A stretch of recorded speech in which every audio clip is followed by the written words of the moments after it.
presidente do Porto Digital e professor da UFPE. Para compor a mesa, eu convido o curador e coordenador da Fliporto, Antônio Campos.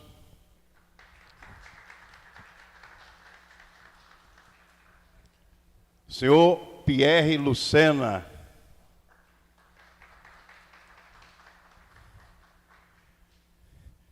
Senhorita Yara Lemos, satisfação recebê-los aqui.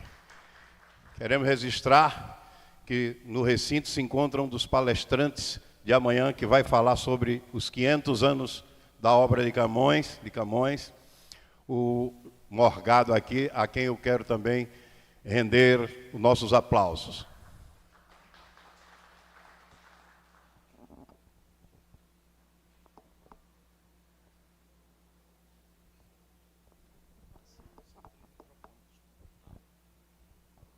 Boa tarde a todos. Eu queria, com gratidão, agradecer a presença, primeiro de Yara, cumprimentando as mulheres, uma pessoa que, uma portuguesa quase brasileira, e que tem um trabalho e uma pesquisa importante sobre inteligência artificial, entre outras temáticas. É uma pessoa muito querida, que preside algo importante em Pernambuco, com um conjunto de pessoas, que é Pierre Lucena, que é parceiro da Fliporto e que vem aqui nos prestigiar para a nossa alegria. Um cluster de grande importância estratégica no Brasil, na América Latina e para Pernambuco, que acaba de fazer, estava comentando com ele que lá estive, um grande evento que foi o RecPlay, um evento magnífico, e que são coisas como essa que fazem a diferença. Bem, aqui a fala não é minha, eu sou um mero mediador e farei esse trabalho, e queria passar a palavra inicial para Pierre, para considerandos iniciais, 5 a 10 minutos, depois para Yara e depois a gente começar uma dinâmica aqui de trabalho. Bom, primeiro, bom dia, boa tarde, né? Todos obrigado, Antônio, Yara. É uma satisfação estar participando da Fliporto, eu estava falando aqui, né, Antônio, já há 20 anos, né, da primeira Fliporto, participei de outras edições, desde quando era lá em Porto de Galinhas. E a gente também organiza um evento, né, que é o Hack and Play, que foi a semana passada.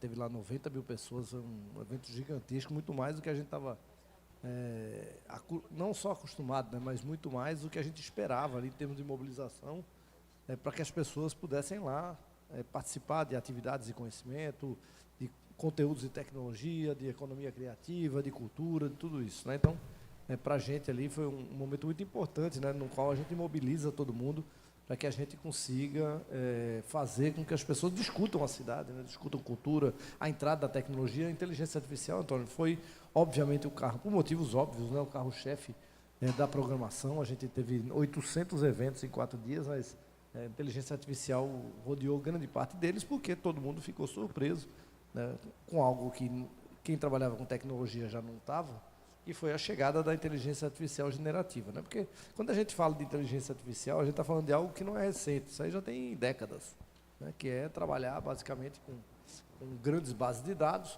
para gerar resultados mais organizados, digamos assim, mas a gente já tinha. Agora a chegada, ali o que marca, né, o que a gente está falando muito de inteligência artificial, porque de 1 ano e pouco para cá, aí a gente teve a chegada de um instrumento de inteligência artificial que fez com que todo mundo tivesse acesso, não é nem que todo mundo tivesse acesso, porque tem acesso, mas que todo mundo tivesse sido impactado, porque é algo que é corriqueiro nosso, que é a escrita, né? Porque até então, a inteligência artificial era basicamente algo relacionado com grandes bases de dados, com modelos probabilísticos e por aí vai.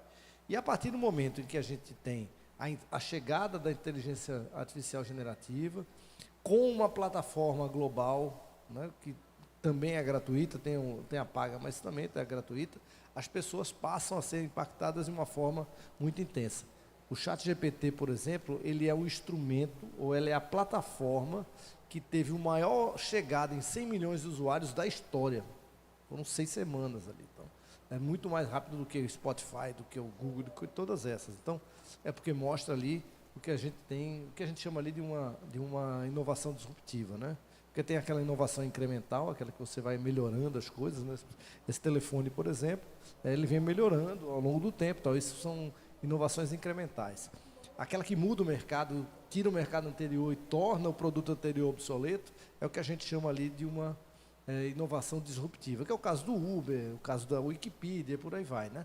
E no caso da inteligência artificial generativa, o ChatGPT em particular, né, que é o instrumento da OpenAI para esse tipo de inteligência artificial, ele sim é uma grande inovação, né? Porque tem uma coisa que, veja, e a grande pergunta é, vai substituir o que a gente faz? Não, a questão não é essa.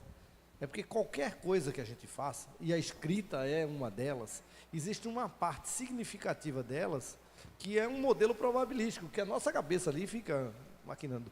Que eu sei que aquela palavra vem depois dessa aqui, tal. Isso tudo é mecânico, tem pouca criatividade, né? E a criatividade é um percentual que, apesar de pequeno, né, mas ele é significativo no processo de escrita. Mas ele faz com que a escrita em si ele seja um processo pouco produtivo, se a gente falar num economês, certo? Porque você demora para escrever tal, porque você tem uma parte que ela é a criatividade e tem outra parte que é mecânica, que isso faz parte do nosso conjunto de conhecimentos no qual a gente vai trabalhando. Mas ele facilita absurdamente esse processo de escrita, né? Ele impacta primeiro, né, quem está sendo impactado primeiro? A literatura, não. Quem está sendo impactado nesse momento é a educação. Meio jurídico. É um meio jurídico, não, aí nem se fala, né? Porque aí você tem ferramentas, mas a educação, o processo educacional, eu como professor universitário, porque vamos combinar, não tem mais ninguém escrevendo o TCC, né? Se alguém acha que alguém está escrevendo ali uma monografia de TCC, pode trocar de profissão, porque não está, né? Então, isso aí, mas a galera acha que está, meus colegas da universidade todos acham que está todo mundo escrevendo, mas, enfim, não estão escrevendo. Porque já não escrevia antes também, né? Então, só que agora ficou muito mais fácil você fazer isso aí. E a parte de conteúdo, que é aquilo que é a criatividade, né, isso é que precisa ser resguardado, né? Então a gente pode aumentar a produtividade de uma forma muito intensa, né, e ao mesmo tempo, então produtividade que eu digo da escrita de uma forma muito intensa, porque ferramentas como o ChatGPT, por exemplo, ele tem uma coisa importante, é uma linguagem de máquina, de aprendizagem de máquina. Então, por exemplo, eu uso muito para me ajuda a ser um professor melhor, né, porque busca coisas que estavam fora do meu alcance, por exemplo, quando vou ensinar estatística e por aí vai. Ele me ajuda a ser um professor melhor, né? Mas eu fiz uma coisa que você pode ir fazendo, que você vai colocando todos os textos que você já escreveu. Tudo aquilo que você já escreveu.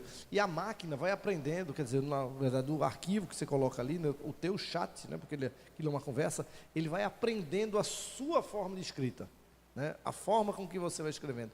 E aí você pode, então você deixa de fazer aquela escrita toda que você tinha, e você pode passar a fazer o que a gente chama de prompts, que são as perguntas bem colocadas, né? E nesses prompts é que precisam conter o processo criativo, né? Então você tem uma parte da mecânica e uma parte do processo criativo, e é isso que a gente precisa fazer questão de manter. É lógico que há uma preocupação muito grande de todo mundo nesse momento, primeiro com o futuro do emprego, porque isso é um fato, né? Você tem uma série, né? A gente tem uma série ali de profissões que estão sendo impactadas em larga escala e que serão muito mais impactadas à medida em que esses modelos vão sendo treinados, e eu estou falando disso nos próximos 2 ou 3 anos, por exemplo, quem é arquiteto, né, esse aí é uma das profissões que vão ser muito impactadas ali, porque você pode pegar aqui e dizer, olha, eu tenho essa medida aqui, tudo com você entra, tenho esse pátio aqui, eu quero fazer um auditório do padrão do Google, tal, você pede, em meia hora ele vai sair o projeto executivo desse negócio, coisa que você demorava um mês para fazer, né? Então, ele aumenta a produtividade de uma forma muito exagerada, num prazo muito curto, e a gente ainda não sabe o que fazer com isso. As empresas não sabem o que fazer com isso, as pessoas ainda não sabem o que fazer com isso, mas o impacto vai ser muito grande, né? A gente tem ali, por exemplo, está sendo treinado agora o Bloomberg GPT, que é uma plataforma com bilhões de informações econômicas, por exemplo, que matam o emprego do analista financeiro, mas ele cria outras oportunidades, né? Então, por exemplo, você diz assim, olha, eu fui demitido, eu tenho aqui 500 mil reais, ou R$ 1 milhão com a minha rescisão, moro em Bibiribe, o que eu vou fazer? Ele vai lá, vasculha o bairro todo, diz assim, está faltando uma padaria mais ou menos nessa localização aqui, porque é o que está faltando no bairro. Ele pesquisou a raiz de todo mundo, a massa salarial de todo mundo, ele pesquisou as ruas, o que tem, o que não tem, então ele já lhe dá respostas que você sequer imaginava, ou você demoraria muito para conseguir. Então, a grande questão é o seguinte, o que a gente vai fazer com essas ferramentas? Se por um lado, ela representa um grande desafio, por outro, ela representa uma oportunidade muito grande da gente melhorar nossa produtividade, eliminando trabalhos repetitivos, que esse é o ponto fundamental, a gente eliminar trabalhos repetitivos e manter o máximo da criatividade possível. É algo que a gente não está acostumado, Antônio, a fazer, porque a Yara sabe disso, né? A gente está muito acostumado com aquilo que a gente vem fazendo e repetindo, né? Porque a gente foi formado assim.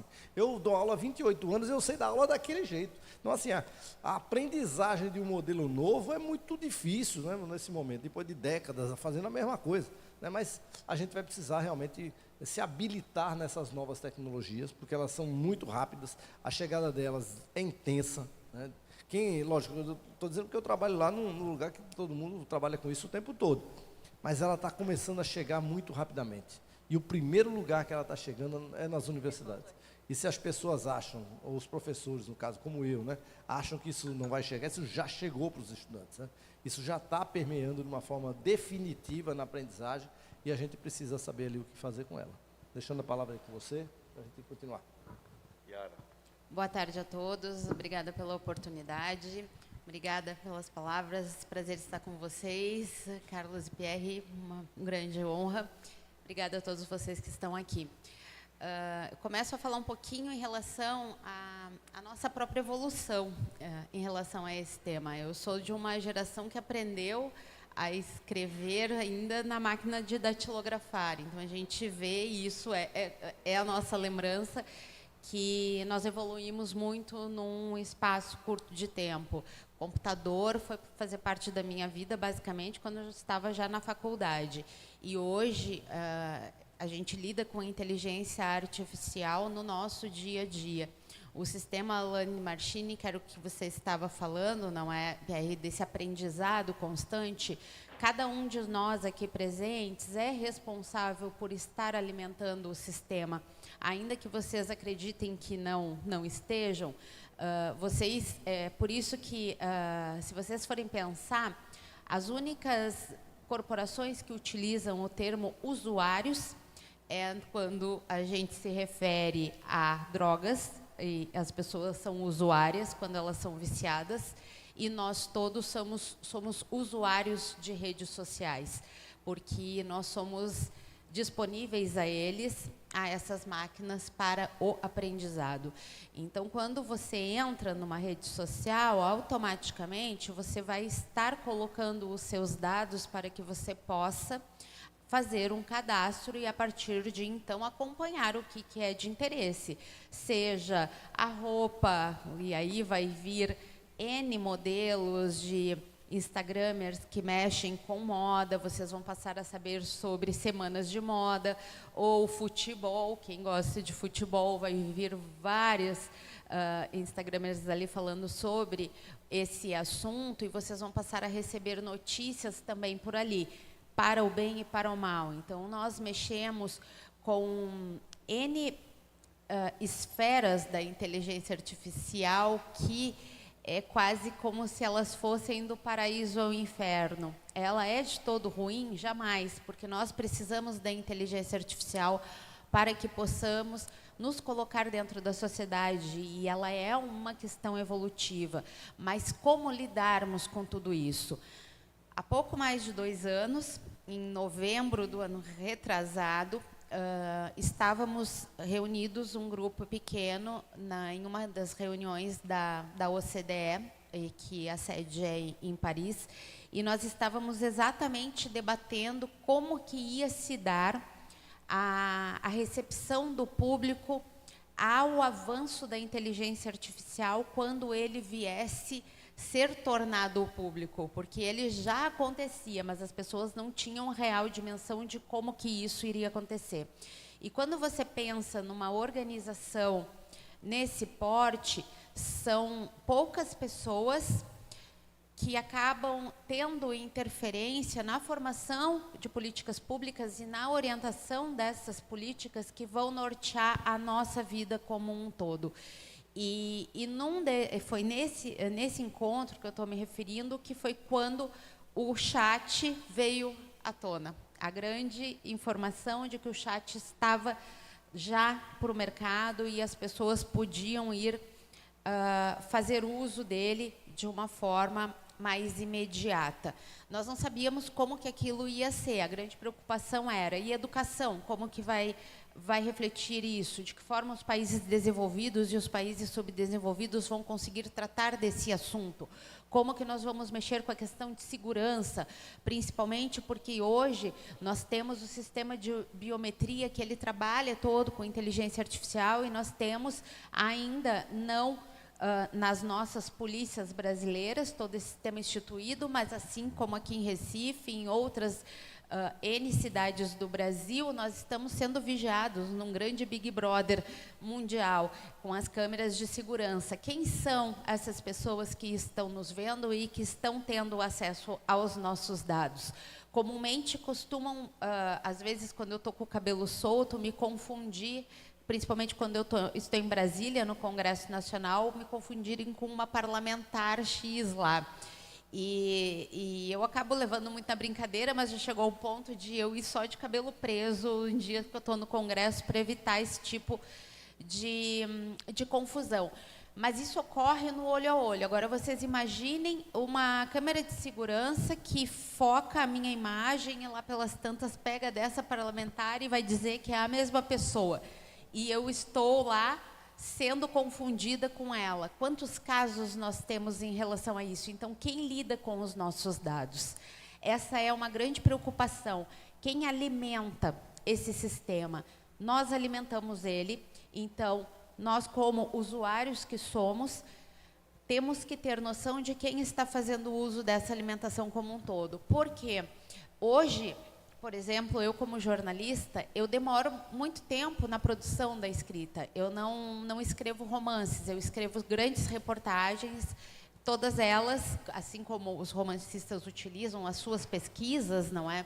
Eu faço longas pesquisas baseadas em dados e depoimentos. Então, o que eu escrevo são grandes reportagens. E isso faz com que eu precise de, às vezes, muito mais tempo para conseguir transformar o que é o factual da informação em algo palpável de uma literatura para os nossos leitores. Eu poderia colocar alguns dados em tópicos no computador e pedir para a inteligência artificial escrever um livro. Em questão de horas, ele estaria escrito.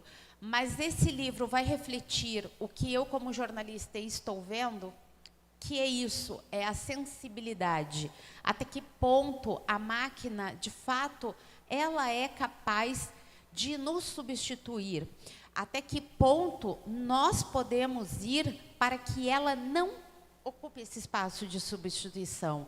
Ontem, na abertura aqui da Filiporto, o Carreiro falava que para que nós possamos escrever algo que, de fato, mexa com a vida do leitor, é preciso que nós estejamos incomodados. Então, eu acho que isso serve para todos nós. Até que ponto nós estamos incomodados e até que ponto estamos apáticos e esperando que a tecnologia avance sob o olhar de outras pessoas que não estão paradas, né? Porque essa é a realidade. A tecnologia não avança sozinha, ela avança porque há pessoas que estão ali fazendo. E nós, como usuários desse sistema que somos, temos que ter consciência do nosso potencial, seja de alimentação de uma rede social, até mesmo de consumir um conteúdo, não é mesmo, Pierre? De chegar na sala de aula e querer passar para o professor uma monografia e uma dissertação feita por inteligência artificial. O que isso vai trazer para nós como sociedade de respaldo? ela pode resolver um problema emergencial daquele momento ali, em que a pessoa está trabalhando, não tem tempo, não consegue ler 12, 15 livros e elaborar a sua própria narrativa em cima do que ela está pensando, que ela quer escrever. Ela vai para ali, para a inteligência artificial, ela escreve, entrega para o professor, ok, passou na disciplina. Passou algum tempo, essa pessoa está no mercado de trabalho e ela pode estar mexendo com a minha vida dentro de um hospital, e não só dentro de um hospital, mas eu sei quanto que nós também, jornalistas, temos a capacidade de construir e destruir personalidades. E isso é necessário, e eu sempre coloco, e quando eu tenho a oportunidade de falar sobre esse tema, e ontem também aqui, uma das questões que muito me falaram foi como foi importante a Fliporto abrir o espaço para o tema inteligência artificial num espaço literário, porque é algo quase que inovador para o público geral, não é? E eles tratando disso porque está tão perto de nós e a gente precisa conseguir congregar tudo isso. Então, para início, eu queria deixar essa mensagem do quanto é importante que todos nós tenhamos consciência do nosso papel hoje diante dos avanços das tecnologias para que nós possamos, então, construir junto esse novo cenário. Pierre, eu vou fazer uma pequena colocação para instigar aqui o debate. Primeiro, trazer um exemplo antigo. Meu avô, Miguel Arraes, ele é um homem que estudou a cana e as relações da cana e dos homens. Ele, em Cuba, conversando com uma grande professora que entendia de plantation e de cana-de-açúcar, ele queria criar um filtro, chegou a ensaiar, que mudava a forma de fazer açúcar por uma outra forma. Ele perguntou a essa pesquisadora um assunto, ela disse: Arraes, o problema não é a cana, o problema é a relação do homem com a cana e do homem com o seu semelhante. Então, em grande parte, sempre será a relação do homem com o ChatGPT e os limites dessa utilização e dessa boa utilização. Segundo parâmetro que eu queria trazer aqui, que é um debate internacional, é a regulação ou não e em que nível das redes sociais e do ChatGPT. Isso colocado é um tema que controverso, colocado mundialmente. Tá. Terceiro, inclusive com várias ações já judiciais nos Estados Unidos, na Europa. Terceiro tema é o impacto que o ChatGPT também teve no mercado artístico de NFT, que são os tokens intangíveis. Vinham pipocando, né, o Art Basel, que é a maior feira de arte contemporânea no mundo, que surgiu na Suíça e hoje sediada em Miami. Eu tive a oportunidade 2 vezes lá, onde tem em Miami o District Design, que é algo que o Porto Digital certamente deve estar no planejamento estratégico, fortalecer essa parte do design, porque o iPhone, antes de tudo, é algo simples, que raciocina como o cérebro e que tem um design extraordinário, que era uma obsessão do Steve Jobs. E o quarto assunto que eu queria colocar, então, teve um impacto porque se cria quadros, peças de arte em segundos e de uma forma impressionante. Tá. E o quarto tema que trago aqui, né, nessa época de tantas escolas literárias, torna esse fenômeno de autoajuda ou uma escrita de um livro em 3 horas, é que, pessoalmente, eu defendo que qualquer obra artística que tenha tido a contribuição de IA deve constar na obra que ela ou foi feita ou teve a contribuição de IA, porque senão seria uma não honestidade criativa, colocando essas considerações que são a relação do homem com a máquina, né, como uma questão, e com a inteligência artificial, a questão da regulação, que é um tema mundial, o impacto que o mercado parou um pouco de NFT. O Beeple, que foi um inovador que fez uma obra e que juntou tudo e que vendeu por quase 300 milhões de dólares, foi para 90. Enquanto esse mercado do NFT, eu fui a pessoa que fez a primeira exposição de NFT em Pernambuco. E fiz de uma forma não convencional. Porque o NFT é tudo feito na OpenSea, nesses sites de passagens e tal.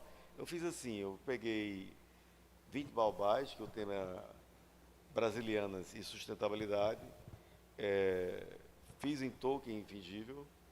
O cara comprava o token e ganhava a foto física. Isso no mundo do NFT não existe. Mas é para ir educando, né, essa realidade do NFT.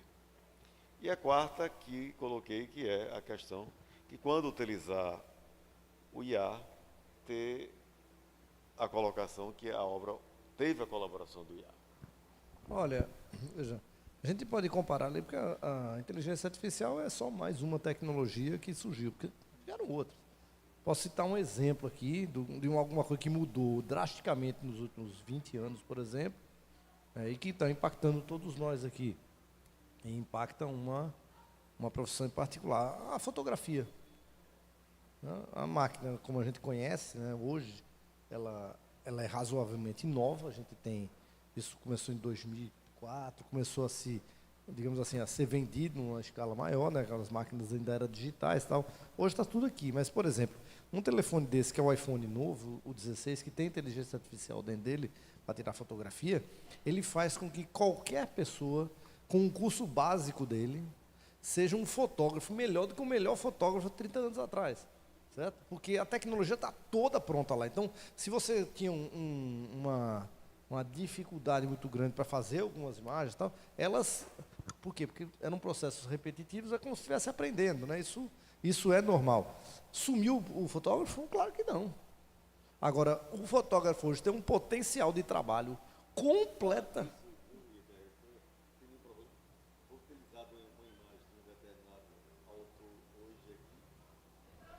Foi utilizado a imagem de um autor numa criação nossa, a gente tem uma política de conciliação, foi feita uma reivindicação, acabei de indenizar um fotógrafo pelo direito de imagem de uma foto que foi utilizada na Fliport e não foi barato não, para evitar problema. Já resolvi, já estou com a quitação, já conciliei, entendeu? Por causa de uma foto numa lona. Mas veja, hoje em dia, A utilização da imagem. assim, como eu disse, com um iPhone 16, que é novo, como eu disse, é um novo, então você tem um potencial muito maior do que você tinha 20 anos atrás, 30 anos atrás. É basicamente a mesma coisa, é porque a gente está todo mundo impactado, porque ela veio com uma coisa que é muito forte na nossa cultura, que é a questão da escrita, né? Então isso é que impacta todo mundo, e todo mundo começa a dizer, e agora, né? Mas veja, a fotografia foi a mesma coisa. Tem um caso que está todo mundo agora questionando o uso do celular em sala de aula, não estou nem falando de criança, né? Eu acho que até o ensino médio a gente não tem estudo, não tem nada, a gente precisa resguardar a educação absolutamente como ela é, né? Então isso, eu estou falando do ensino superior para cima, né? Vamos pegar as universidades, há 500 anos atrás, você tinha a figura do professor. O professor era porque é o seguinte, ninguém tinha livro em escala nenhuma, né? Você não tinha como imprimir, então o professor normalmente é aquela pessoa que escreveu o livro, então aquilo era para muito pouca gente. A chegada do livro, sim, aí tinha uma outra figura, que o professor que ia lá uma vez por mês dar a sua palestra sobre o tema que ele consolidou conhecimento, mas você tinha a figura do lecturer, que era o professor que ia para frente da sala de aula com o livro e ficava lendo para todo mundo. Quando chegou o livro, veja, a repercussão da chegada do livro há 300 anos atrás era a mesma que tem o ChatGPT hoje, ou do celular em sala, vai acabar com tudo. Veja, É lógico que é. Por quê? Porque aquela profissão do cara ir lá para frente e ficar lendo um livro que alguém escreveu era patética, né? Então, é óbvio que aquela parcela ali não tinha sentido, porque uma tecnologia chegou tal e transformou. É quase a mesma coisa, agora numa escala muito maior, e o problema é que a gente ainda, né, não sabe o efeito disso. Ninguém sabe, né? Ninguém sabe o que vai acontecer. Agora, o que vai acontecer vai. É a mesma coisa da fotografia. Você não, eu não me lembro a última vez que eu vi alguém com uma câmera normal por aí fotografando. Só um caso raro, quando você vai fazer uma foto muito especial, alguma coisa do tipo. Mas todo mundo fica com esse negócio pela rua, né?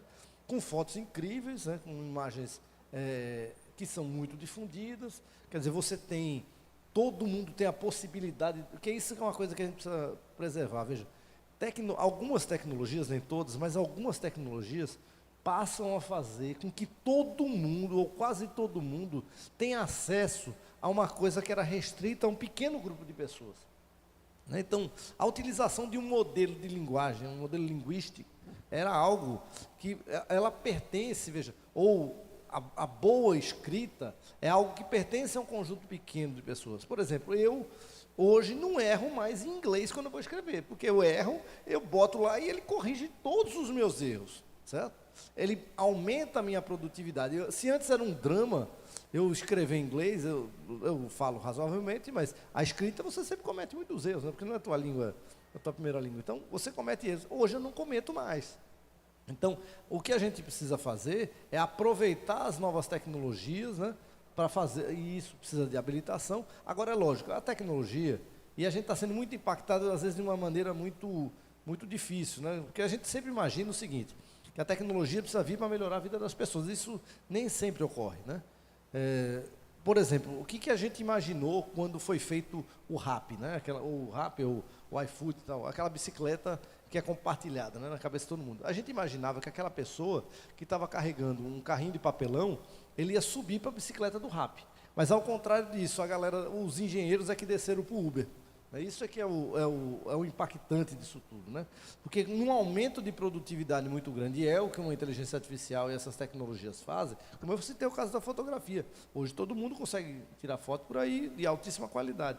Quando você tem esse aumento de produtividade muito grande, a grande questão é o seguinte, é que a gente precisa rever normas de trabalho. Veja, a gente está discutindo agora um negócio que é ridículo, que é essa escala 6x1, por exemplo, né? Isso é um modelo feudal de trabalho ainda, onde você só folgar um dia na semana, né? Mas assim, aí fica um debate totalmente maluco. Mas veja, a produtividade, esse ganho de produtividade, ele precisa ser distribuído com as pessoas. Essas tecnologias muito disruptivas, como é o caso do ChatGPT, ele distribui entre a população. Veja só, tem que olhar pelo outro lado, porque a gente fica, não, vai substituir, mas ela possibilita que quem erre menos agora na sua escrita. Por exemplo, no meu caso, se eu escrever errado muitas vezes em inglês, ele possibilita que eu deixe de errar. Quer dizer, ele traz uma ferramenta nova para a minha vida. Você imagine isso na mão de quem ainda está com dificuldade de escrita. Tal. Ele possibilita coisas que ele não imaginava antes. Eu acho que é isso que precisa ser preservado, né? Muito além da questão do impacto. Do mesmo jeito que eu falei aí do Uber, né? O Uber, a gente fala, não, aí está o engenheiro, está tudo dentro do Uber. Então, a gente sempre tenta olhar por esse lado. Mas, obviamente, não era para o engenheiro estar dentro do Uber. Porque aquele trabalho não exige a qualificação, que ele exige outro tipo de qualificação, que é de dirigir, né? Mas quando a gente imagina ali, é o seguinte, a gente não percebe hoje que quem é de classe C, por exemplo, que ganhava seus R$2.000, R$2.500 por mês, um vendedor de loja, ele perdeu o medo de perder o emprego, porque imediatamente ele é colocado no mercado de trabalho. Aquelas filas homéricas que a gente tinha em busca de emprego e tal, elas sumiram lá atrás, certo? É porque a gente às vezes acha, não, porque a gente adora ficar fazendo sociologia no cangote dos outros, né? Isso é uma característica nossa como ser humano. Mas a gente tem que lembrar o seguinte, que a vida de um monte de gente melhora. A vida de um monte de gente melhora. Lógico que você tem as dificuldades de mercado e tal, mas a gente tem que aproveitar esse lado. Como é que a gente vai fazer para que essas tecnologias sejam integradas e que as pessoas sejam habilitadas digitalmente, né? Porque hoje as pessoas não são, e é difícil você fazer esse tipo de coisa. Tem um processo. Eu sou de uma geração que passou por tudo, né? Assim, a gente viu, lá eu nasci em 71, a gente passou por um momento onde a música brasileira foi toda transformada, depois a chegada do smartphone, e a gente está ali aprendendo o tempo todo. De Máquina datilográfica. Veja, eu fiz curso de datilografia. Aliás, o meu primeiro emprego, veja, o meu primeiro emprego foi ser datilógrafo da Alvesa, que era uma concessionária que estava lá em Santa Amaro, não sei se você lembra, o Frei Cassimiro lá. Foi o meu primeiro emprego, veja, eu aprendi a fazer isso. Mas veja, eu saí passando, né, por transformações ao longo do tempo. E é isso que a gente precisa tentar entender o seguinte, ó, como é que eu habilito a maioria da população nessas novas tecnologias para que a gente não seja engolido, seja colocado na fronteira. Eu acho que esse é o ponto, sabe? Eu acho que nessa, já pegando o gancho, como que nós habilitamos a população, ela vem desse caráter educativo, principalmente. Porque, Luciana, quando você coloca que a gente precisa que as pessoas, elas vejam os caminhos para que tudo isso melhore e elas aproveitem essas tecnologias para melhorar. E quando você cita, por exemplo, a língua inglesa como um auxílio, o que precisa ficar claro, eu considero, é que as pessoas entendam que aquilo é, de fato, um auxílio, mas não um ensinamento, porque o chat e essas tecnologias, ela não pode ser utilizada como um substituto do professor. Ela não pode ser utilizada como um substituto geral de todo o ensinamento, porque é essa a grande preocupação que nós, que de certa forma somos conhecedores e que temos a oportunidade de estar no meio social e político de tudo isso, vemos. Antônio traz a questão da regulamentação das redes sociais, que nós não temos. E do chat, porque ela entra junto.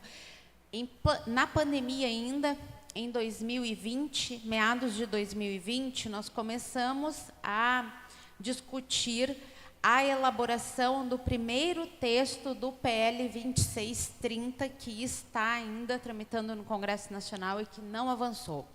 Esse projeto de lei, ele já passou por N modificações, emendas de todos os lados, e a cada tentativa que se tem de colocar esse projeto de regulamentação das redes sociais e que entra junto à questão do chat e de outras situações, ele para na porta dos lobistas, porque a força do lobby é extremamente grande dentro do Congresso Nacional, em Brasília, onde eu atuo de fato ali.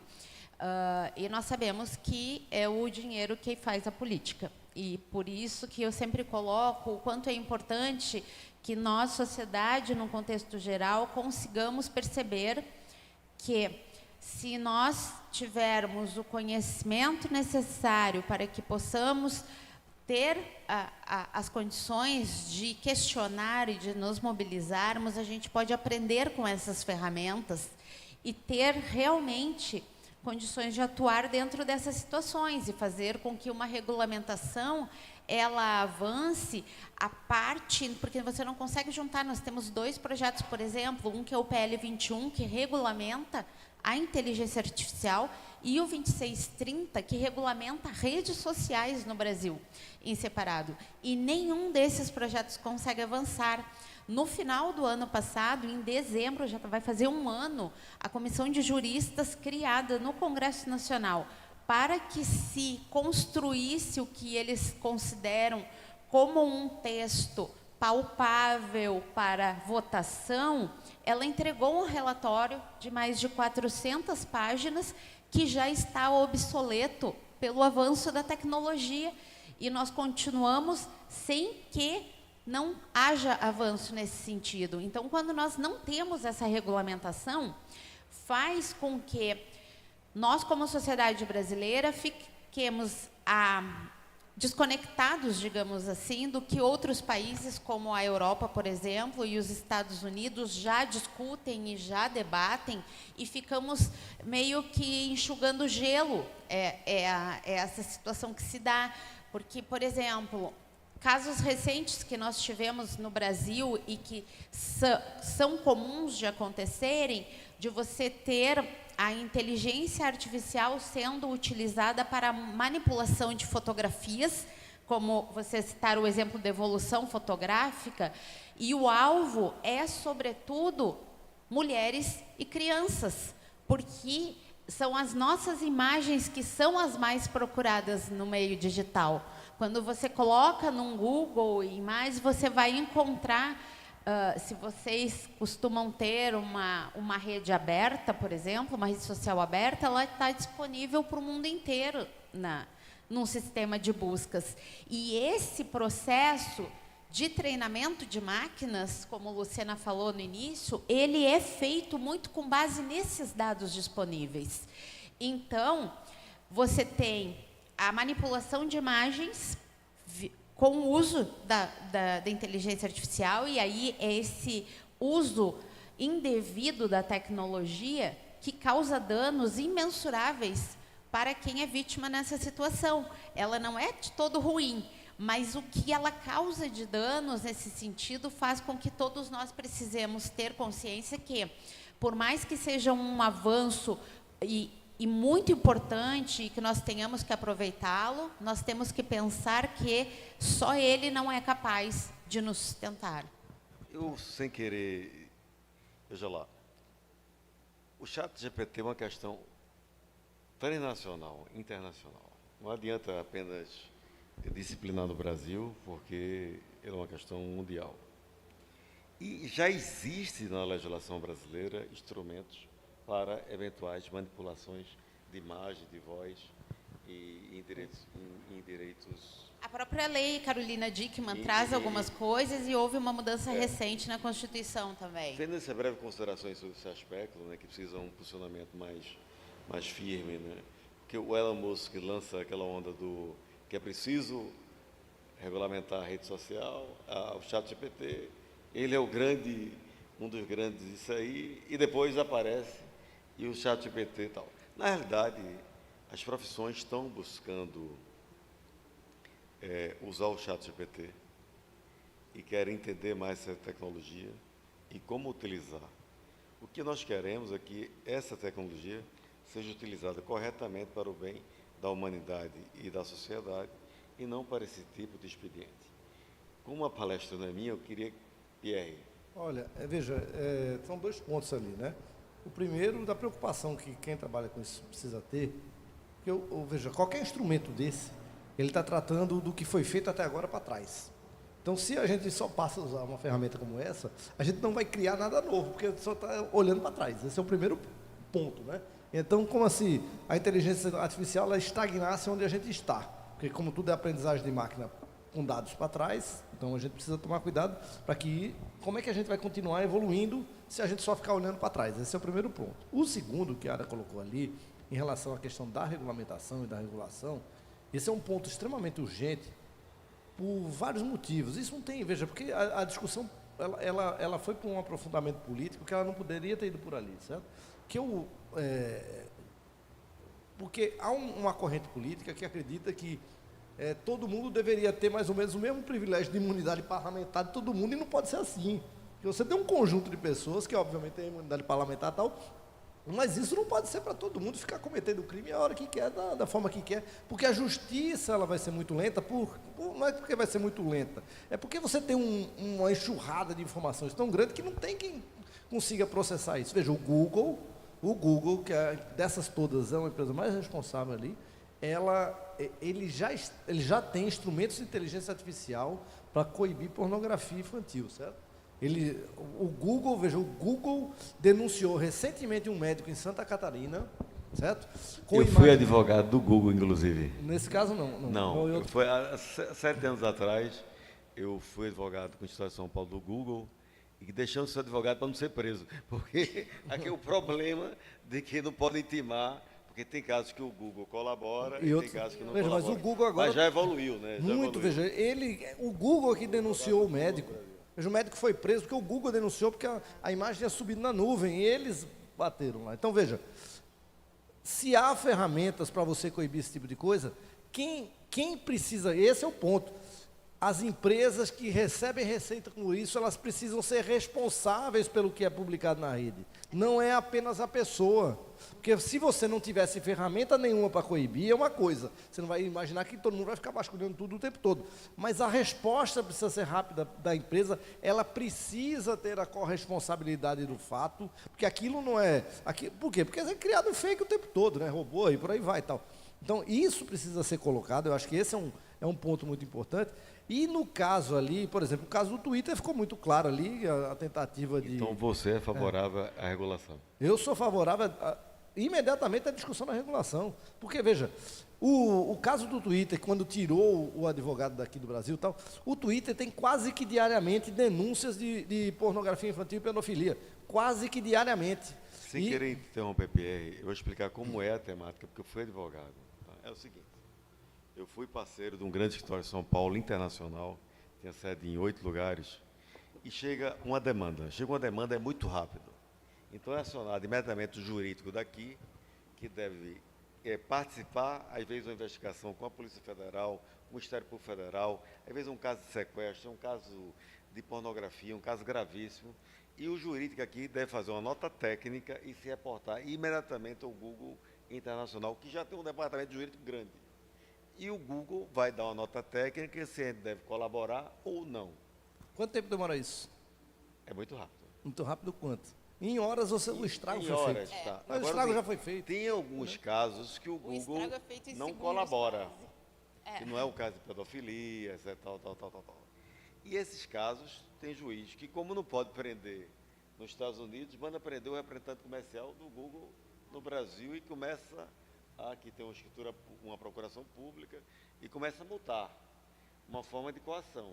Então, aí começa, vamos dizer assim, ficar arriscado para os advogados em alguns procedimentos.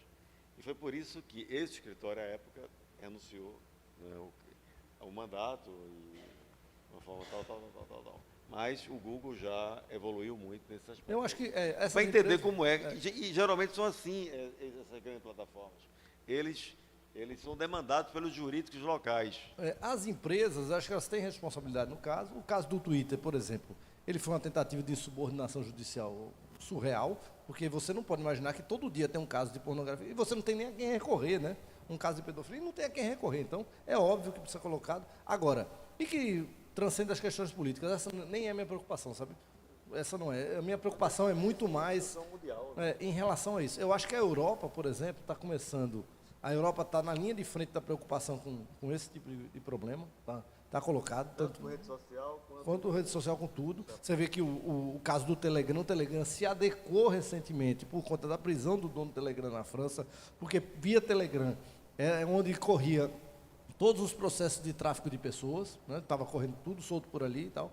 E as empresas, veja, elas têm hoje tem ferramenta para você buscar esse tipo de coisa via inteligência artificial. Eu acho que esses são os pontos ali fundamentais. Agora, como eu disse, esquecer a questão política, porque a gente contaminou um debate, que é um debate e a minha preocupação, vou ser bem sincero, é como pai.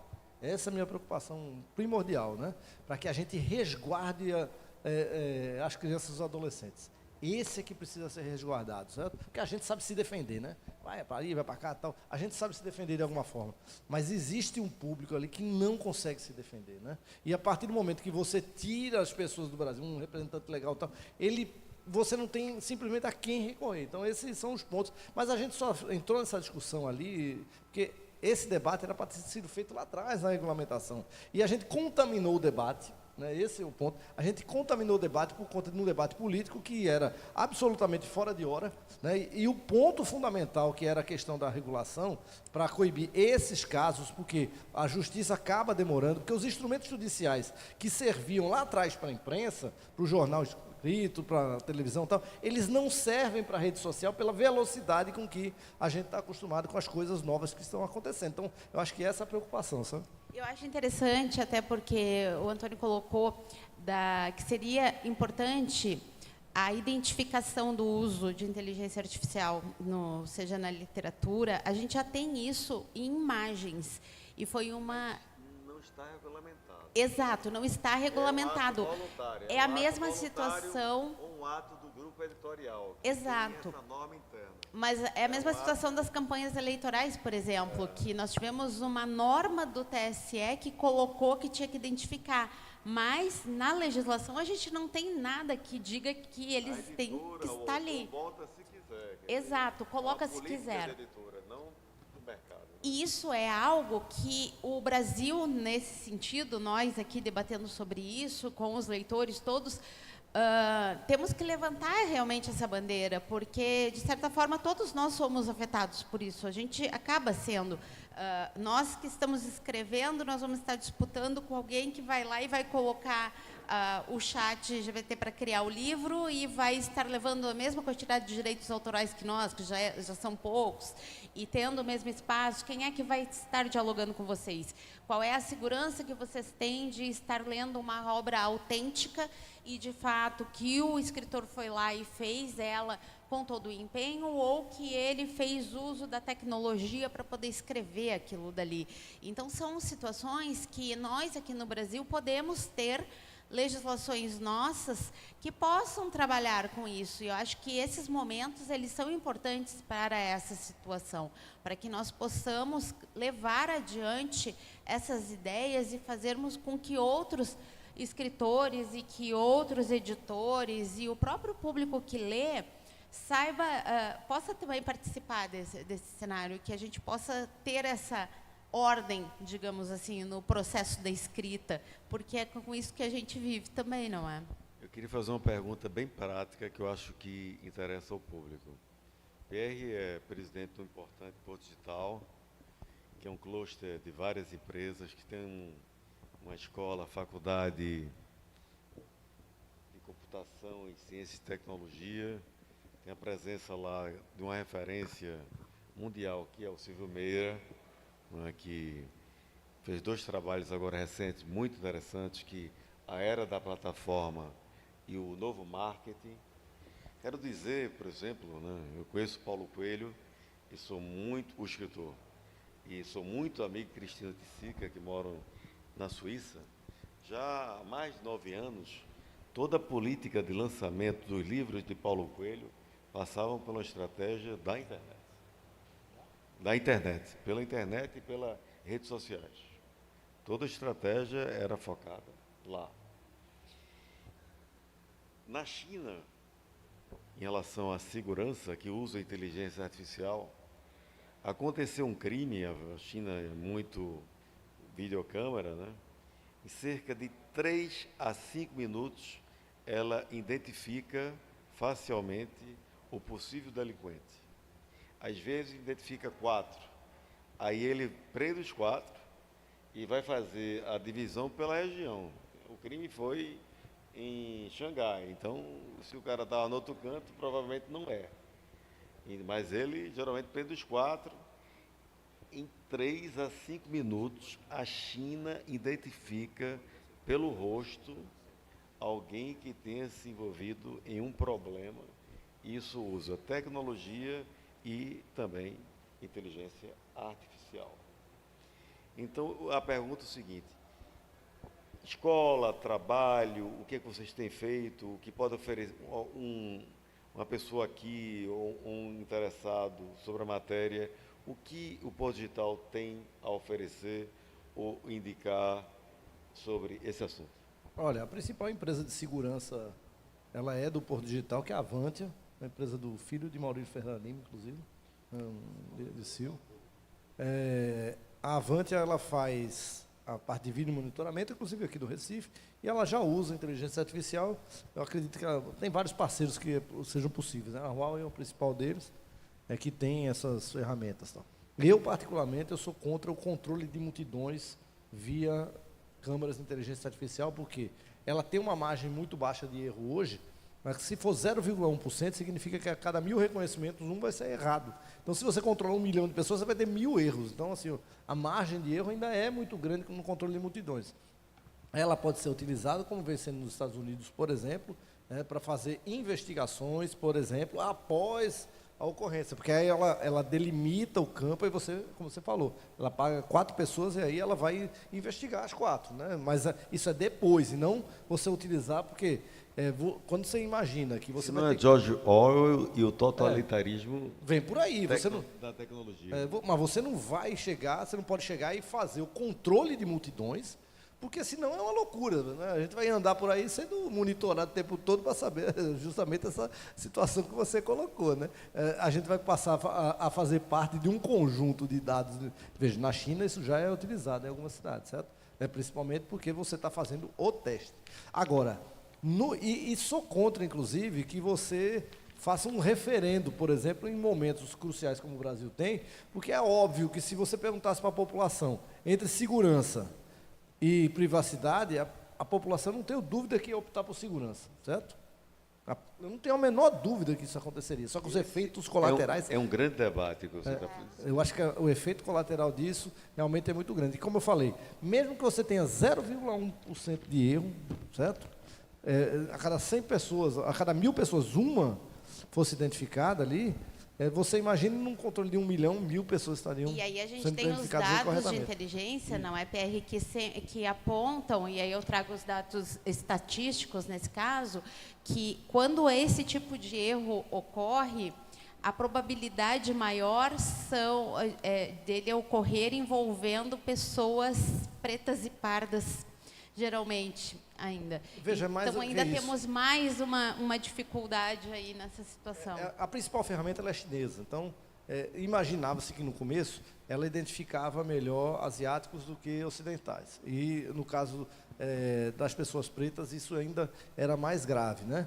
Só que a margem de erro está diminuindo, mas mesmo que a margem de erro, porque a máquina vai aprendendo, ela vai diminuindo, vai chegar uma hora que ela vai ser infinitesimal o erro, né? A gente não vai acertar quase todo mundo. Mas mesmo assim, eu acho que é um passo muito grande e que a gente não deve dar a partir do momento em que a gente tem controles de multidões e de massas via inteligência artificial e de reconhecimento facial. É claro que num estádio de futebol, que é um ambiente privado, o shopping center é um ambiente privado, nos ambientes privados, ele é uma coisa. Já nos momentos de controle de multidão, ele é outra coisa. Acho que mas apesar que eu acho que esse debate ainda está tão confuso ali, porque a gente não tem uma ferramenta que seja absolutamente extraordinária para isso ainda, né? Eu vou dar, pelo tempo, um pouquinho mais tempo, mas eu vou falar bem rapidamente um assunto, facultar 2 perguntas, se Pierre tiver tempo, porque ele tem um compromisso. Dizer o seguinte: o impacto no direito é imenso no mercado jurídico. O maior escritório do mundo, o Baker McKenzie, nos Estados Unidos, que tem 550 escritórios de advocacia, ele criou um departamento de engenharia e já diminuiu a metade a quantidade de pessoas. O importante é ter um escritório bem posicionado tecnologicamente, com uma boa equipe, e nós estamos na era do reconhecimento e talvez não do conhecimento. Tem advogado que está bem posicionado na rede social e que sabe um kitzinho jurídico, que está ganhando muito mais dinheiro do que um cara que tem um vasto conhecimento jurídico. Eu não estou valorando fatos, eu estou contando fatos. E dentro, não só a advocacia, mas como o judiciário também está utilizando fortemente a inteligência artificial. Tem um filtro já no Supremo, em que ele analisa os recursos, os requisitos de admissibilidade de recurso especial e extraordinário, que em 5 minutos ele analisa 15 mil processos. Então, ele divide em 4 grupos, diz os que estão totalmente reprovados, tal. E ali 3 assessores, e o ministro vai dizer sim, não, sim, não, sim, não, sim, não. Então, você tem 15 mil recursos julgados em 48 horas, para analisar o sim, não, né? Nem os requisitos de admissibilidade. Esse aqui vai para um grupo separado, para a gente verificar melhor, esse aqui já não passou mesmo, é sim, esse é tal, e publica. E podia citar outros exemplos. Então, numa situação de 2 milhões de advogados do Brasil, esse país de bacharéis, não é? Com esse fenômeno da era digital, o que eu vi esse ano que eu tive num escritório que tem o 3º maior sistema de inteligência artificial do mundo, entrou uma ação contra a Azul, por exemplo. mesmo sem citação, em 1 hora a inteligência artificial dele pega. E já manda em 30 minutos uma nota técnica para o departamento jurídico da Azul, dizendo a demanda, a importância, dizendo a jurisprudência e tal, e diz qual é o índice de sucesso sobre a defesa, se deve fazer acordo ou não.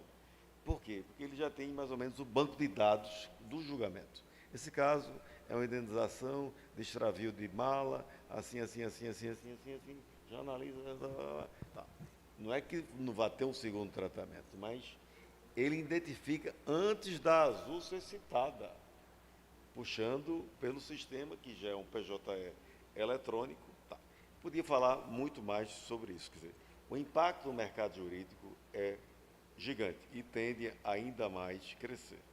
Como se diferenciar e se reposicionar no mercado é o desafio dos advogados, né? Que alguns têm tido uma exposição muito forte no Instagram, né? Outros preferem não, mas é algo que está na pauta.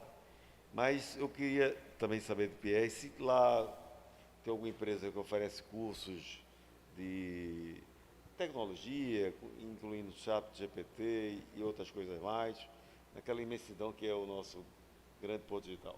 Tem, o César School tem.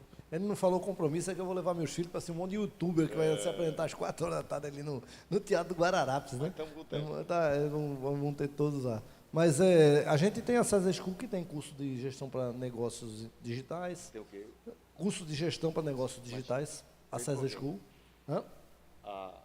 Na César School, a gente tem vários cursos. César School, que é a escola dele. Isso, é a faculdade do Porto Digital, do César. E tem uma série também de cursos voltados para essas novas habilitações, né? Um deles é esse de inteligência artificial, né? É um curso recente, mas lotou tudo imediatamente a primeira turma, mas tem ali essas habilitações. Mas a gente quer, viu, Antônio, fazer isso num processo de massificação. Como tem sido o embarque digital, está com programas em larga escala, né? A gente vai fazer agora isso no ensino médio via o César, mas a gente vai precisar avançar isso, né? Talvez dentro de uma programação permanente do Hack and Play, né? Para que as pessoas se habilitem nessas tecnologias, para que a gente... Porque porque o que você falou, por exemplo, de colocar lá que o ChatGPT ajudou a escrever o livro e tal, daqui a pouco talvez isso não seja necessário, porque as pessoas reconhecem quando foi. Por exemplo, fotografia hoje, dificilmente, veja, alguém não usa um filtro para fazer uma foto, uma melhoria de correção de cores, isso é feito tradicionalmente pelos bons fotógrafos. E você percebe, obviamente, que a cor do carnaval naquela foto não é daquela cor linda, maravilhosa que aparece na fotografia. A gente sabe, quando você está lá no chão, você sabe que o negócio não é tão vistoso daquilo. Essas técnicas a gente vai aprender a fazer, mas essa habilitação é fundamental, viu? Então, o César já está... Já está. Já está no Agora a gente vai fazer, via Porto Digital, em massa isso. O César é uma escola, faculdade importante e referência do Brasil. Pena que são poucas vagas para o tamanho da demanda. Yara? Acho que é isso, gente. É um prazer imenso a gente poder estar falando sobre isso. Eu sempre trago umas questões mais técnicas e voltadas para a linha de direitos humanos, que é o meu grande foco de atuação, como o Antônio falou logo no começo. A minha participação se dá muito nessa questão mesmo e, sobretudo, pela presença mais efetiva junto a órgãos internacionais e também a própria estrutura política brasileira, como consultora e estrategista de comunicação em atuação junto ao Congresso Nacional, e tenho a oportunidade de poder unir todo esse conhecimento e ver as formas que as políticas públicas, de fato, elas podem ser feitas. Então, quando a gente fala sobre essa própria questão de dados e de que você estava falando, não é, Luciana, de captar todas as imagens, eu fiquei lembrando de situações muito próximas nossas, porque o Brasil é o 6º país do mundo em que há o maior vazamento de dados, não é, e dados sigilosos nossos, de banco, de lojas e de tudo mais. E recentemente não é anormal de nós termos problemas que envolvem dados do próprio governo federal, porque assim como outras instituições, eles também ficam à mercê disso. Então, eu queria, só um parênteses, eu conheci o do maior hackers do mundo. Esse cara é uma referência, não posso dizer o nome dele, é brasileiro, viu? Ele ganhou o Flag Las Vegas 5 vezes. E aprendi uma coisa com ele. Ele é contratado pelo Bradesco, por exemplo, para atacar, para ver onde estão as falhas, entendeu? O ataque do bem, entendeu? Os hackers do bem que a gente chama. Ele bloqueou a conta do diretor do Bradesco 20 dias e ele desafiou a equipe de segurança a desbloquear. Não desbloqueou, e depois ele foi lá e desbloqueou. E uma das coisas que eu aprendi é qualquer sistema digital, ele é devassável. A questão é que a informação esteja criptografada, esteja com a criptografia especial. É que não se sabe mexer com a informação ainda, Antônio. Então as pessoas não sabem o poder real da informação. Mas não consegue pegar no ouro, porque o ouro está blindado por uma criptografia que ele não vai descriptografar tão simplesmente assim. Que é isso que não existe ainda, não é? A gente tem os sistemas das estruturas públicas sofrendo com N problemáticas, entre elas principalmente a falta de recursos, e que faz com que tenhamos tudo, porque sabemos que a tecnologia é cara, ela demanda tempo, ela demanda investimentos, e que nem todos ainda conseguem ter. Então, tomara que esses cursos aí, eles realmente consigam formar as pessoas a ponto de elas auxiliarem nesta organização toda e nessa proteção nossa, com o ensinamento e com a educação necessária, porque realmente a gente não pode só olhar para trás, mas o futuro está muito mais adiante do que a gente hoje tenha noção publicamente, digamos assim, mas as consequências, elas são a todo momento. Então, o que nós temos que fazer é tentar nos adaptarmos ao que está acontecendo e melhorarmos os próximos caminhos para que a gente sofra menos impactos deste avanço tecnológico de forma ruim, porque ele sempre vai existir, mas tentarmos tirar o melhor proveito sempre deles. É isso. Vladimir Putin, e aqui relatando um fato, há 5 anos atrás, numa entrevista, ele disse: quem dominar a inteligência artificial dominará o mundo. É uma frase de Putin. E lá estão os maiores hackers do mundo, ou ali próximo. Queria pedir a palavra nos considerandos finais de Pierre, se há espaço de faculdade, 2 perguntas rápidas, de 3 minutos. E eu queria que 2 pessoas que quisessem fazer uma pergunta se habilitassem.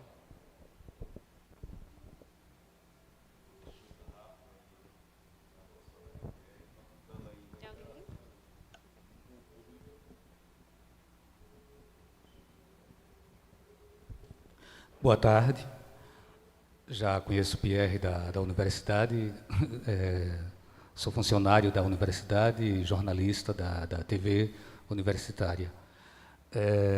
Também sou escritor, tenho 11 livros publicados e sinto que a nossa classe Pierre, sobretudo Pierre, ela é muito desencontrada.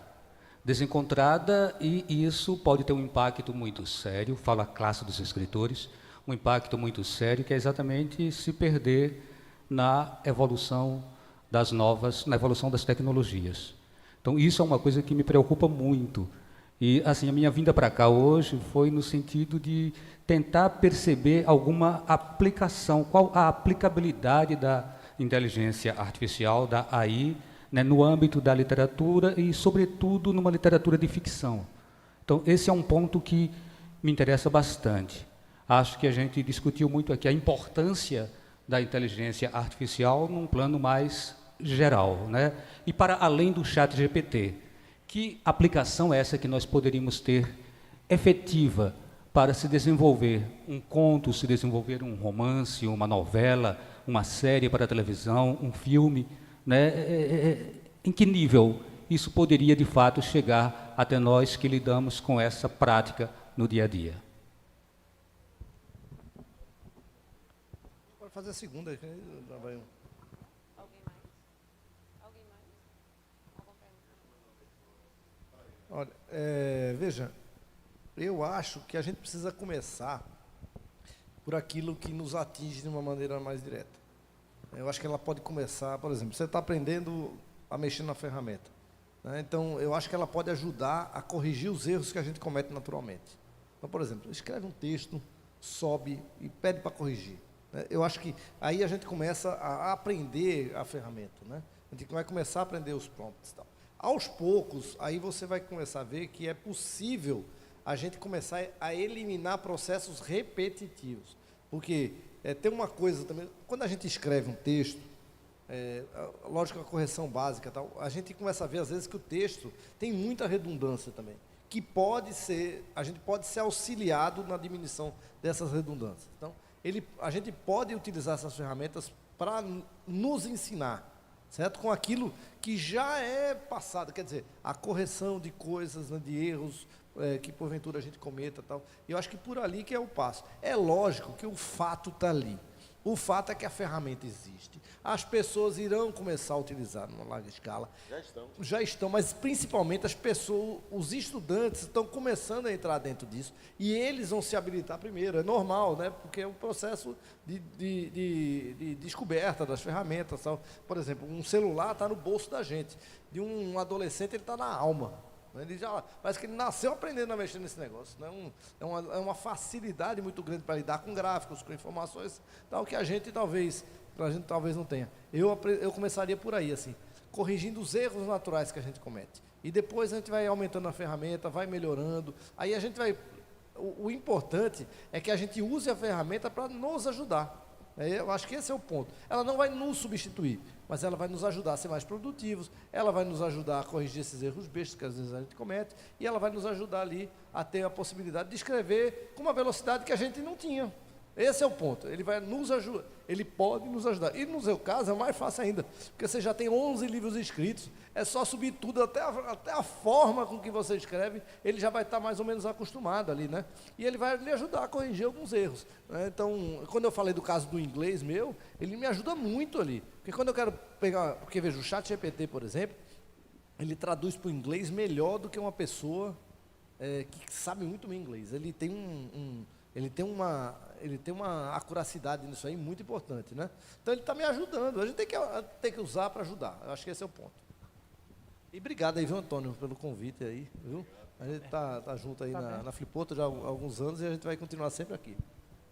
Tanto a sua presença como o seu apoio também do Digital, que é um dos patrocinadores. Oi, meu nome é Carlos Seixas. Eu conheço Valdir Oliveira de nome. Você trabalhou junto na TV também.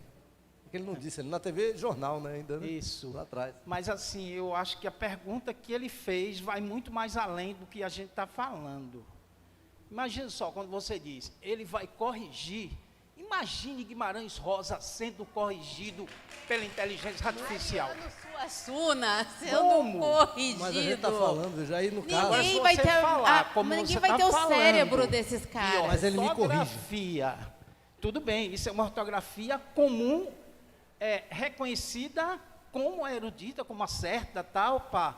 Mas você vai corrigir Guimarães Rosas, Ariano Suassuna, João Cabral de Melo Neto, porque Vai botar ponto em Garcia Marques. em literatura você cria, você inventa. Vamos fazer uma comparação com Pelé. O que Pelé fez, nenhum jogador antes fez. Então, um cara que vai criar é uma coisa nova. Então, a gente está meio que equilibrando para que todo mundo seja igual. Mas esse é Eu o não sei grande como é que é método isso. da tecnologia, Carlos. É isso que a tecnologia quer. A tecnologia de massa, é isso que ela quer. Quando eu trouxe lá na frente, que nós todos somos usuários, como se fôssemos assim, usuários, e são esses dois termos, as duas únicas formas que usam esse termo usuário, é a tecnologia e a drogas, é porque isso, a meta não é fazer diferente, a meta é fazer tudo igual. E quem fugir disso e conseguir fazer diferente é que vai se diferenciar. Essa é a minha grande missão em cima disso tudo quando eu falo. E eu sei que eu bato muito com o pessoal da tecnologia, até porque eu vou muito falar para eles na tecnologia, que quando eles trazem o 2+2, eu puxo as questões éticas em cima daquilo dali. Porque a gente tem que aproveitar tudo que tem de bom e, ao mesmo tempo, nos mostrarmos que nós não podemos basear a nossa vida apenas naquilo dali. Uma pessoa que tem tantos livros como você falou, você não pode querer que a tecnologia vá fazer o que você já fez. Porque ela não vai, ainda que ela consiga fazer, ela vai fazer o que você fez. E dali um pouquinho ela até pode fazer melhor que você, juntando com outros, porque é assim que ela se explica e que ela se aprende. Só que você vai ser uma pessoa muito frustrada. Você não vai mais conseguir ficar bem consigo mesmo se você não conseguir escrever aquilo ali porque alguém escreveu, uma máquina escreveu melhor que você.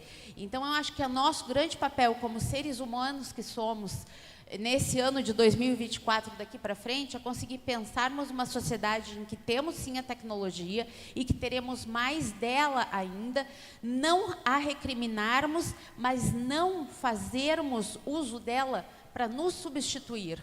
Eu não posso tirar o papel de um professor, de um mestre, de um ser capacitado que é, e simplesmente sentar na frente do computador e querer que o chat GPT vá fazer aquilo que outras pessoas poderiam fazer. Eu acho que seria uma morte social de nós todos. E eu, enquanto tiver condições, Antônio e Pierre, de poder fazer esse tipo de situação e de levar adiante nas Nações Unidas e organizações internacionais como eu participo, é isso que eu sempre levo. E eu tenho certeza que é isso que a gente consegue fazer, mesmo no grupo pequeno de entendimento, que faz essas formulações de políticas públicas, mas eu acho que o fato de conhecer ali, ver como que é feita a tecnologia, e ver como que as políticas podem ser formuladas e fazer com que nós, no meio da sociedade, possamos entender e fazer parte desse triângulo, é o papel que nos deve. Eu quero muito que possamos ter, sim, livros e obras literárias que sejam colocadas que teve o uso de inteligência artificial. Eu não digo que eu não vou fazer um dia o uso da inteligência artificial nesse sentido, posso até fazer, mas seria desleal com o meu leitor se eu colocasse alguma coisa ali e ele percebesse que porque mais cedo ou mais tarde vai se perceber e eu vou me explicar como. Em situações. Eu não conseguiria ficar como jornalista e como uma profissional que atua na área de direitos humanos, eu não conseguiria ficar tranquila nesse sentido. Então, eu quero muito que tenhamos, sim, situações como essas e que as pessoas possam continuar não só utilizando a máquina para pensar por elas, mas fazer com que elas continuem pensando a ponto de as máquinas jamais os substituírem. Essa que é a questão. Olha, veja, vamos lá, só para fechar ali. Vocês estão confundindo a diferença entre o criador e o usuário. São duas coisas diferentes, certo? São duas coisas diferentes. Se você acha que alguém não corrigiu o livro de Guimarães Rosa, você está equivocado. Porque quando foi para a editora, alguém faz a correção. É normal. É absolutamente normal. Porque a gente comete alguns pequenos erros ali na língua portuguesa e tal, que não tem a ver com a criação, tem a ver com ser usuário. São duas coisas. Ele citou características específicas e nós citamos aqui escritores com Mas características específicas que nenhum chat GPT até hoje Claro que vai não. conseguir colocar uma vírgula ali ou aquele ponto do Garcia, a literatura escrita do Suassuna, não Mas é? ninguém está falando isso. Ninguém está falando isso. Estou dizendo só o é. seguinte. Como usuário que eu sou de uma ferramenta, veja, a maioria de nós seremos usuários de uma ferramenta. Certo? Usuários de uma ferramenta. Eu, como professor, eu sou usuário de uma ferramenta. Já no jurídico também sou usuário. Usuário de uma ferramenta, que é diferente do papel do criador. São coisas diferentes. Consultas, jurisprudências, vai lhe ajudar a buscar Você, coisas como que usuário, se torna também um criador, porque o que você usa é colocado como dado e a máquina a utiliza Veja, para gerar. Depende da forma que você utilizar. A gente tem que aprender a usar a ferramenta. Isso que eu estou falando. A gente precisa aprender a ser usuário para que a gente tire o melhor. Veja, Eu não sou Ariano Suassuna, eu sei onde eu estou situado na cadeia alimentar ali. Eu não sou Ariano Suassuna, não sou Guimarães Rosa. Eu sou uma pessoa que comete erros e eu preciso dessa ferramenta, porque eu sou, veja, eu escrevo com precariedade no inglês e ela me ajuda. Eu, como professor, veja, eu morei fora tudo, e tenho dificuldades, ela precisa me ajudar. Eu sei ali, basicamente, as minhas limitações, eu acho que o importante é a gente saber as nossas limitações, né? É a mesma coisa quando eu disse a fotografia. Todo um bom fotógrafo vai lá, corrige cor, faz parte do métier dele fazer isso. Ou você acha que, mesmo quando você escreve, você mesmo, você dá para as pessoas lerem, para melhorar aquele ponto de vista seu. Você mesmo passa a sua vista várias vezes para ver onde você recorre. O importante é a gente saber o seguinte: como é que a gente pode melhorar aquilo que a gente está entregando, né? Seja da forma que for. Quem quiser fazer de outra forma, pode fazer. Eu, por exemplo, quando vou escrever em inglês hoje, está me ajudando. Eu acho que esse é o ponto fundamental. Mas... Meus amigos, estamos com 1h30 de debate. Esse é um tema que daria 3 dias de fliporto, entendeu? O que deixou muito claro, Pierre, é que o processo de criação, o processo como usuário de informação, o processo de criação já tem hoje, não só o ChatGPT, como existem várias outras ferramentas de inteligência artificial que faz um livro em menos de 3 horas. Tá? E os limites disso, a ética disso, o que é isso, a gente não vai esmiuçar aqui nessa tarde. Mas já tem ferramentas capazes disso. E isso existindo é algo a ser refletido e é algo a ser debatido. Muito obrigado. O Instituto Asa Branca agradece a participação dos palestrantes, registrando aqui a presença do nosso próximo palestrante neste recinto, o escritor Paulo Vanderlei, que falará sobre Luiz Gonzaga, o pernambucano do século, às 16h30 neste mesmo local. E também informando que às 16 horas no Teatro Fernando Santa Cruz teremos a palestra com o escritor, autor do Genipapo Western, Tito Leite, com o tema No Sertão Tudo Começa por um Fio. Muito obrigado e até daqui a pouco.